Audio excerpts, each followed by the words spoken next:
Hi, here we're looking at incorporating the toms. And incorporating the toms into grooves, I guess, predominantly. And that's a sound that has always intrigued me, especially listening to drummers like Simon Phillips, where he would sometimes maintain the groove but incorporate the toms.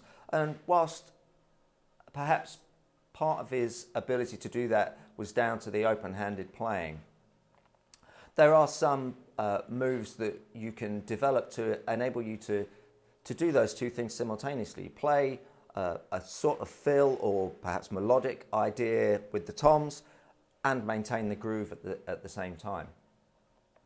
And just on that melodic note, always sounds a little pretentious to me, melodic drumming, but as you can see, there are lots of toms in front of me, and it's a sound that has always appealed to my ear. I love playing a four-piece kit with, the core of this kit, for example, is a 13 and a 16, if you just think of the four-piece kit, but there is something that having a range of toms can bring into your playing.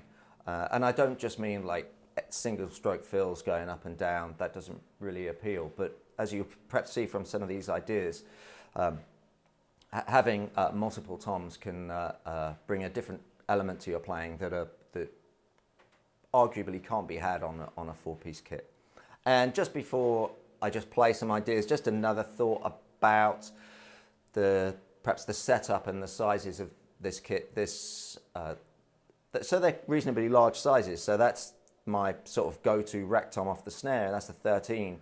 So going down, that's 10, 12, 13, 14, 16, 18. So they're pretty large drums. And over the last 10 or 15 years, I found that if you're using multiple toms, to me, they don't really seem to suit the lower tuning where the drums are really booming. And because you do something across, say, 3 or 4 toms, and you can't really discern the difference between the drums. So to me, using multiple toms tends to suit higher, medium to high tuning, and then you can really discern the pitches between the toms. And so then if you tune high on small drums, it just sounds like a bit of a toy drum kit to me. And so that 8, 10, 12 thing just doesn't really work. I have 10, 12, 13 sometimes, and I've just sort of pushed it all up one in order to get the 14 in recently. Anyway, enough of that. Let's take a look at, here's a super simple startup idea. The idea of coming off the hi-hat, playing eighth notes, and just playing the occasional upbeat eighth note off one of the toms.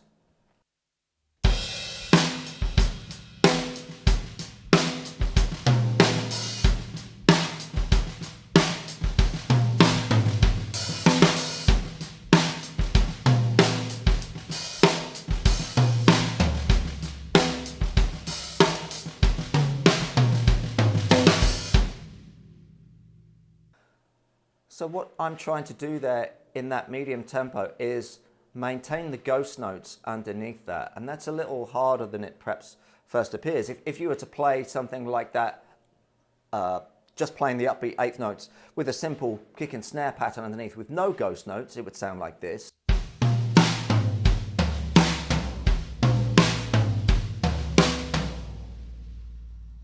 But in order to fill in the ghost notes, we need to play something like this.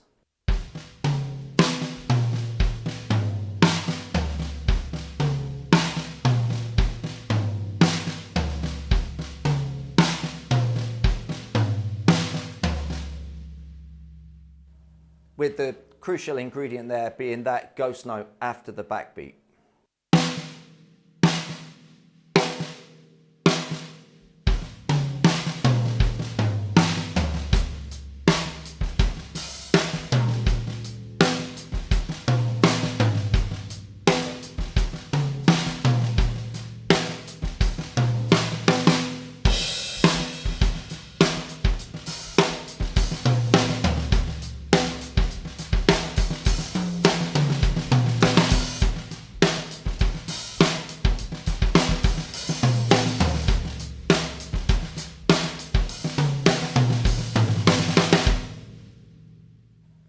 Next we'll look at a couple of 16th note ideas, and this is the idea of placing a tom before or after a backbeat.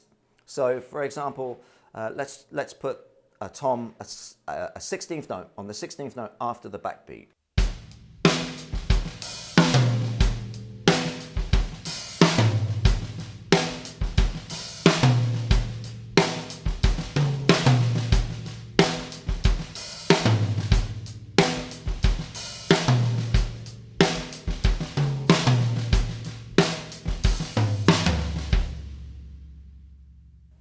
And again, to maintain that 16th note flow, I'm putting a double stroke in there. And in fact, what I'm playing is 1/2 of a paradiddle from the backbeat.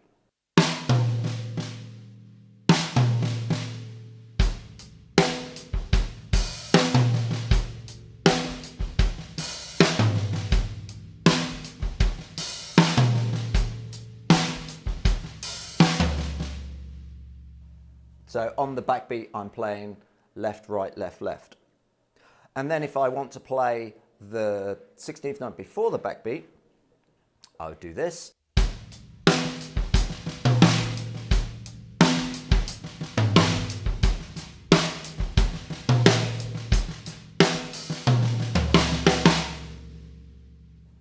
Which you may have noticed again is a paradiddle sticking that I'm using. This time and it's inverted. So perhaps coming off the hi-hat, I would go right, left, left, right, left.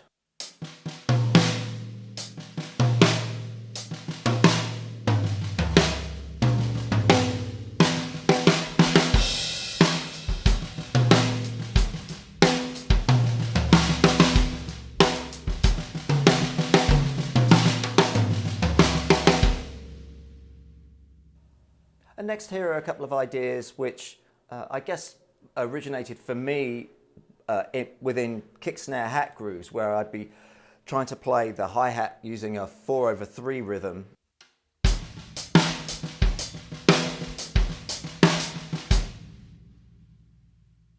But now I'll play the 4/3 on the toms whilst just maintaining the kick and snare underneath. In other words,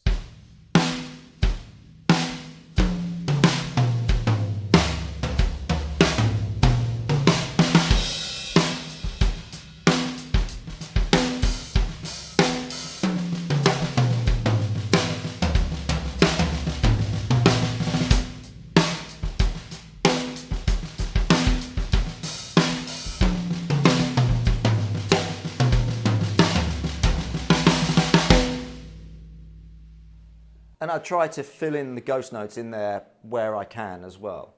Obviously, there's a point within it where you'd have to play 5 notes in a row in your left hand, so I'd perhaps avoid that. That would be the second backbeat.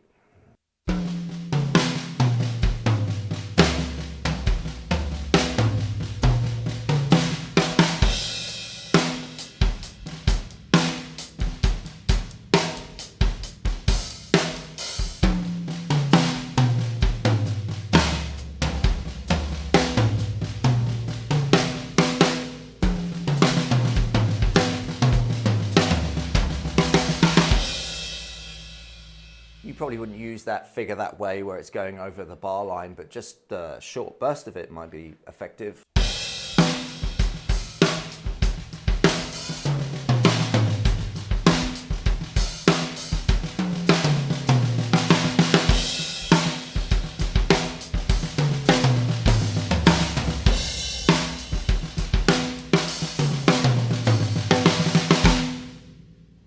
And we can do a similar idea with adding a sort of pickup note to that 4/3. In other words, essentially playing a shuffle.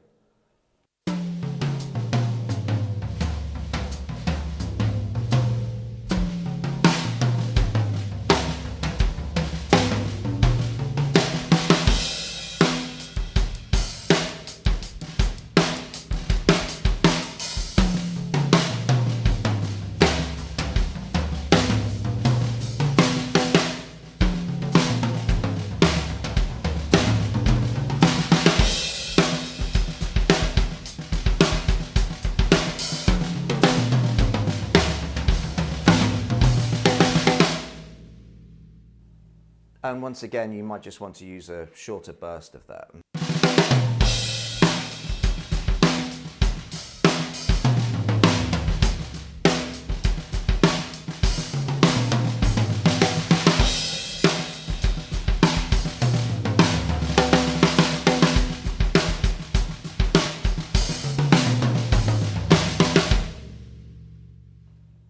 So there you go, a few ideas for incorporating the toms into your 8th and 16th note grooves, and all of which will work on a generic 4-piece kit as well. And I've decided to split this video in half and do another video looking at some shuffle and 8th note triplet ideas incorporating the toms, so look out for that one as well.